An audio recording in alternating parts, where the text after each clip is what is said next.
Memory transcription subject. Slanek. Venlor Space Corps. Date. Standardized human time. October 8th, 2136. The humans instructed me to place a wraparound headset over my ears.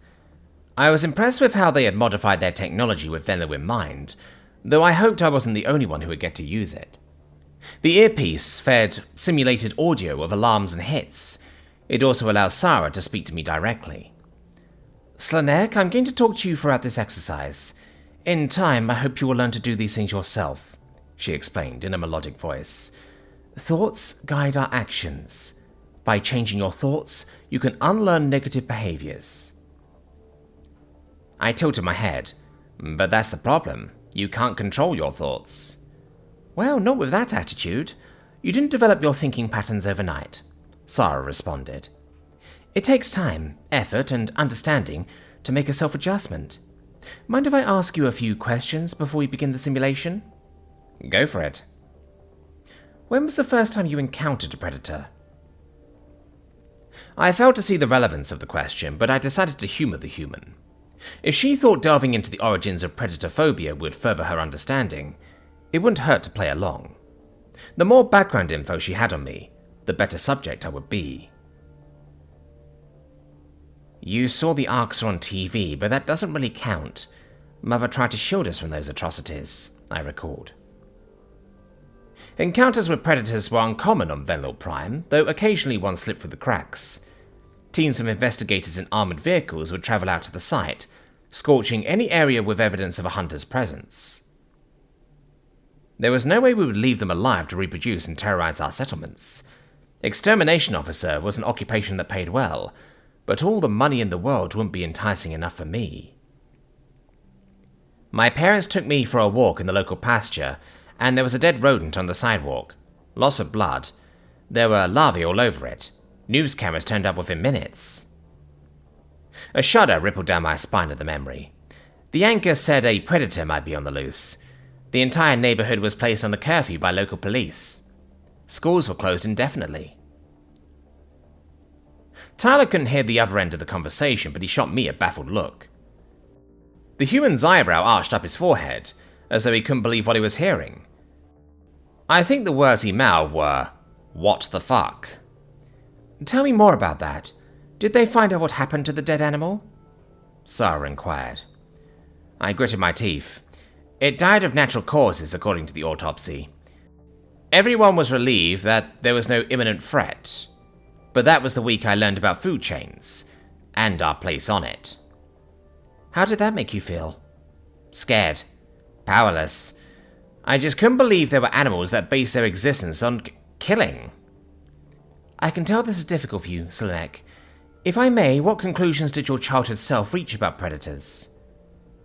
Predators had to be cruel and unfeeling to be able to stomach such violence, to eat that rotting corpse I saw. The Arxor must have cemented those beliefs. I take it that was your initial feeling towards humans.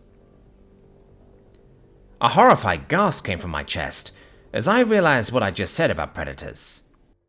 It had slipped my mind that I was talking to one while I was focusing on the emotional residue of that experience. There was the thoughtlessness Marcel teased me over. I'm sorry, that was too honest. I didn't mean to say you're... I squeaked. Relax, I'm not offended. Sarah's voice was reserved and soothing, like the rustle of leaves in the wind.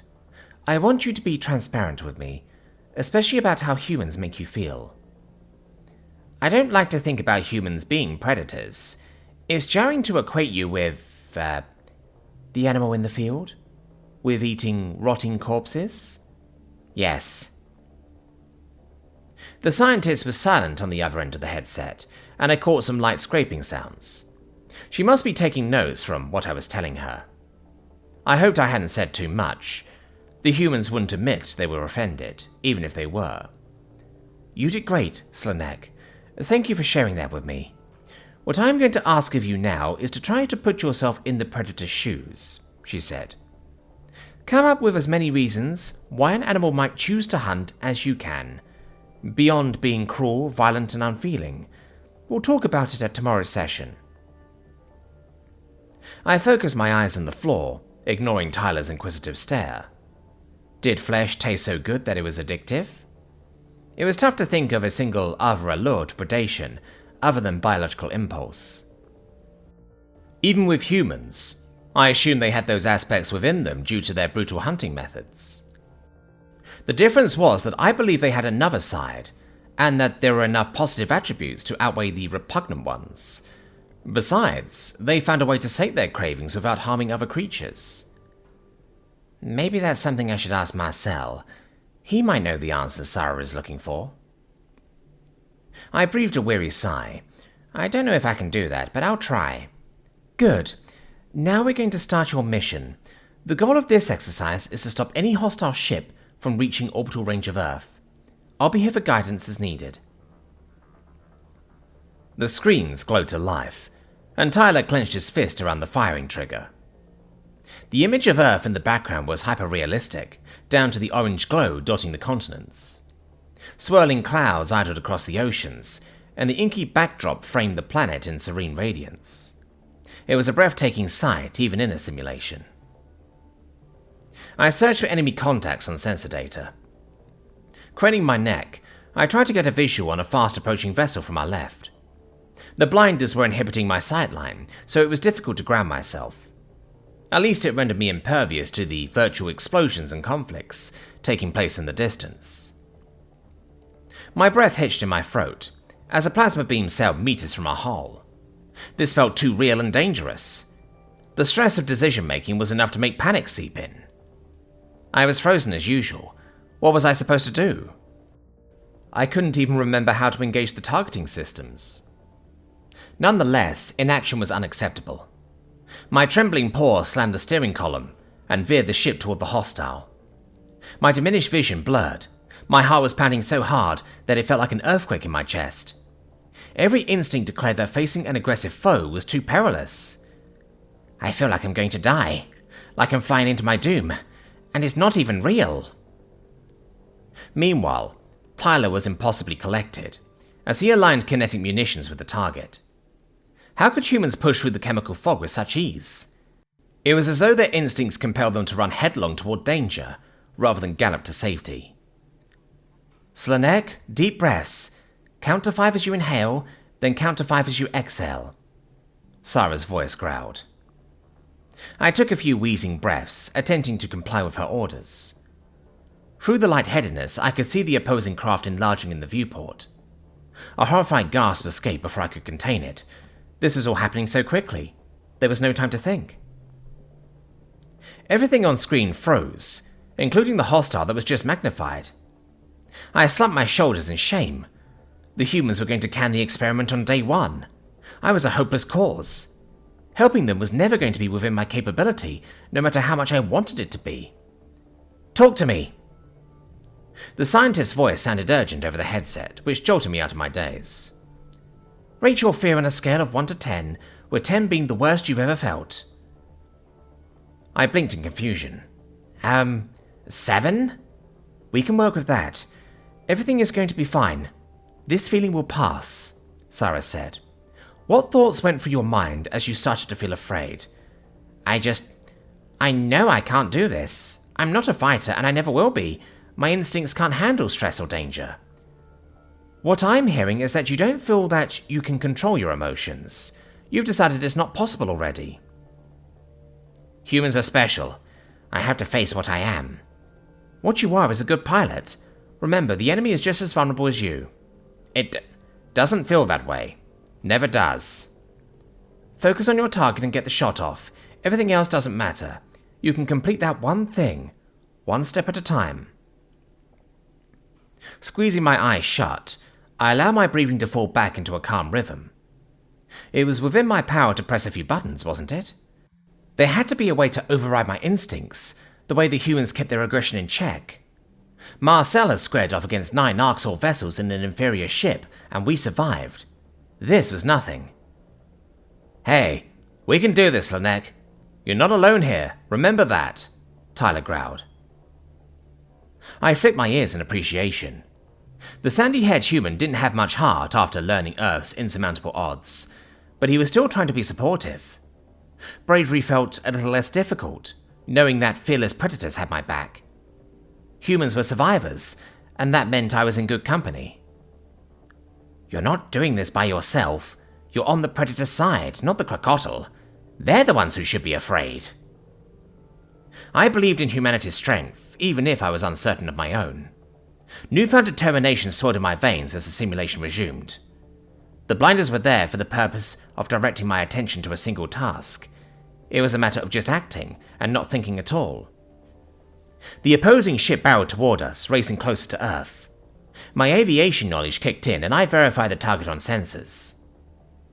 All I contemplated was the intake of my breathing, while my claw jammed down on the missile switch. Projectiles honed in on the sleek bomber, tracking its evasion attempts. My human partner sent a flurry of kinetics close behind. It was prudent to take advantage of any disruption to shields.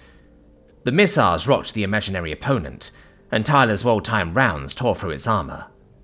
The seamless teamwork was invigorating for a moment. The predator bared his teeth at the thrill, and I almost mimicked him. Instead of allowing the follow-up options to overwhelm me, I asked myself what humans would do. They would go for the kill and not give the enemy any recovery time. Persistence hunting taught them how to be relentless. Maybe I could learn from that cruelty as well. "Leave my friends alone," I hissed at the screen. It was easy to channel my outrage at the unprovoked assault on Earth. "Nobody hurts my herd ever again." I navigated the ship nearer to our nemesis. My anger at injustice was warring with the voice that told me to turn back. The resolute snarl on Tyler's face was enough to keep my paw on the accelerator. Just this once, I wanted to be the predator, to pounce on a weakened enemy. My heart was racing, while I unloaded a devastating salvo into their flanks. Orange tendrils burst from its metallic shell and damned the fictitious crew to the vacuum. The simulation faded back to white, with a mission success declaration. "You did it!" Tyler cheered, forcing a grin. "That was all you, Slanek." I leapt up from the pilot's seat, wagging my tail. As the Federation often reminded us, Venlor weren't supposed to have a fighting bone in our bodies. How had I managed to kill an enemy? And emulate Terran intensity? Had the humans changed me? An answer to Sarah's earlier question popped into my mind. An animal might choose to be a predator because it refined their species into something stronger. Hunting mandated discipline and lessened the brunt of fearful instincts. Maybe it was empowering to be the one dealing the damage. Sarah cleared her throat. "I told you that you were a good pilot.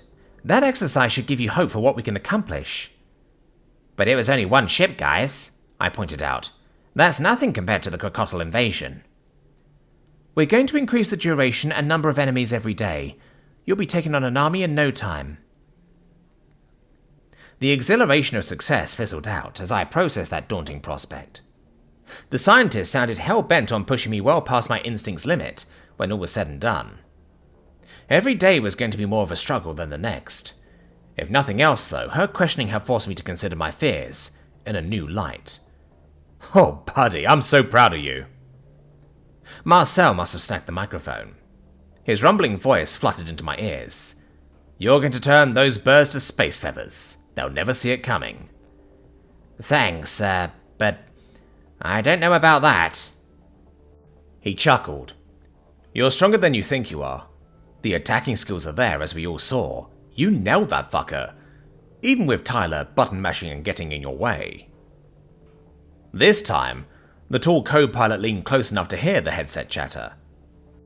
He threw up his hands in exasperation, then turned his glare at me for giggling. There was hilarity in the expression that once would have had me on the floor, begging not to be eaten. I knew humans well enough to recognize the difference between jest and malice. Tyler waved a fist at the camera. "Slanek and I are gonna win this war while you're still on your ass eating Doritos." "Nah, you kidding, bro? I'll be up there, stopping you from snacking on too many crayons mid-battle." "What can I say? That's a true predator's diet." I appreciated that my friends were able to make light of a dark situation. That was their method of coping with the unpleasant. There wasn't a more resilient species in the galaxy. With their example to model, maybe it was possible to mold me into something a little more vicious. The survival of these alien predators was what was important, I reminded myself. My progression was a secondary objective that would complement Terran aims. If Earth was to be lost, the spiteful defenders would take as many enemies with them as possible. No battle waged against humans was ever as easy as it looked on paper. Regardless, I had faith the Venal Republic wouldn't hang our allies out to dry.